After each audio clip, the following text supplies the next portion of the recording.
इस वीडियो ने अगर तेरे अंदर आग नहीं लगाई ना तो वीडियो को डिसलाइक मार कर चले जाना, पर आग लगी ना तो चैनल को सब्सक्राइब करके ही जाना। चलो लेट्स स्टार्ट द वीडियो।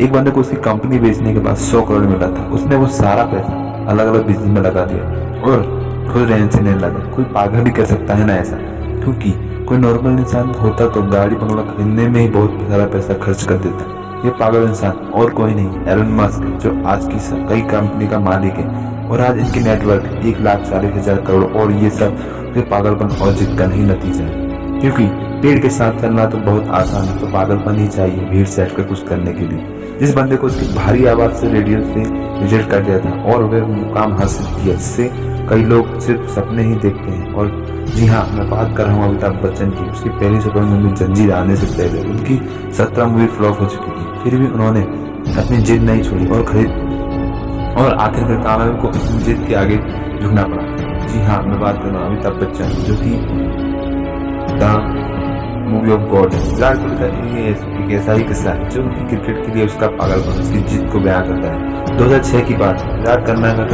में रणजी खेल रहा था। पहले दिन 40 रन बनाकर वह नॉट आउट रहा। शाम को उनके घर से खबर आई कि उसके पापा की डेथ हो गई। तब से सबने एक्सेप्ट किया कि विराट तुरंत घर के लिए निकलेगा। उसने तो यहाँ तक डिसाइड कर लिया था कि उसकी जगह पर और कौन खेलेगा। पर दूसरे दिन विराट बल्ला लेकर क्रीज पर खड़ा था और इस हालात में उसने सेंचुरी लगाई और अपनी टीम को जिताकर वो अंतिम संस्कार के लिए निकल गया। इससे पागलपन नहीं तो और क्या कहेंगे।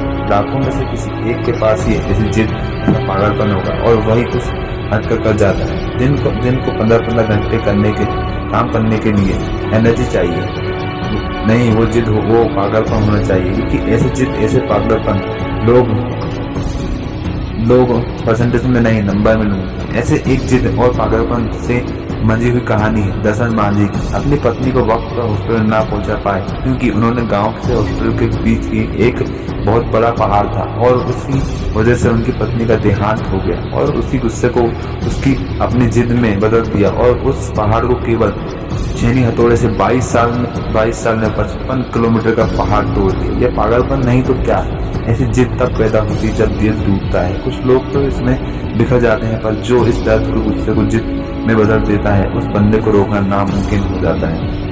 वो पागलपन ही है जब लोग ट्रिप्स प्लान कर रहे होते हैं और कोई बंदा अपना एम्पायर खड़ा करने के लिए प्लान्स बना रहा होता है। जब सब नौकरी ढूंढने के चक्कर में होते हैं तब कोई पागल इंसान नौकरी देने की सोचता है और ऐसी पागल के आगे बिल गेट्स की दोस्ती बनते हैं। ये पागल सक्सेस के लिए हमेशा भूखे होते हैं, कभी सेटिस्फाइज नहीं होते। यही पागलपन ना तो एनर्ज होने देती है। एक जिद्दी इंसान कभी भी शांत नहीं बैठता। 1000 बार फेल होगा वो पर उसकी जिद, उसका पागलपन उसे और एक बार ट्राई करने पर मजबूर कर देगा, जब तक सफलता उसके सामने उठने नहीं टेक देती। यही पागलपन इंसान, यही जिद्दी इंसान इतिहास बना देते हैं। यकीन नहीं आता तो हिस्ट्री उठाकर देख लो, भला कौन बंदा 1000 बार फेल होने के बाद भी कोशिश करना नहीं छोड़ता। कोई पागल ही ना। और उसी कारण यह पागल और जिद्दी इंसान दुनिया को रोशन कर देता है। जी हाँ, मैं बात कर रहा हूँ थॉमस अल्वा एडिसन की। 65 साल का एक बंदा ऑलरेडी 1000 बार रिजेक्ट कर दिया गया था, फिर भी उसने अपनी जिद नहीं छोड़ी।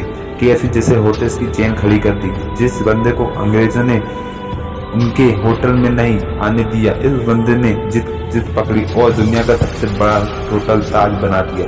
दोस्तों, मैं एक जिद ही है जो एक नॉर्मल इंसान को अब नॉर्मल बना देती है और फिर ये अब नॉर्मल लोग ऐसा कुछ कर जाते हैं जिसके बारे में नॉर्मल लोग सोचने से भी डरते हैं। इसलिए आपको जो भी अच्छा लगता है, जो भी आप करना चाहते हैं, पागल बन जाओ, उसके लिए और जान लगा दो उसको हासिल करने के लिए। क्योंकि जब तक ये जिद, ये पागलपन आपके अंदर नहीं आएगा तब तक आप नॉर्मल नहीं रहोगे और आपको अब नॉर्मल रहकर ही बनना है तो ऐसा ही जियो। और अब नॉर्मल बनना है तो जिद और पागलपन के साथ जियो। वीडियो अच्छा लगा तो हमसे जुड़ने के लिए नीचे वाले सब्सक्राइब लाल बटन को दबाकर चैनल को सब्सक्राइब कर। That's will power start sign for the day. Thank you, bye bye.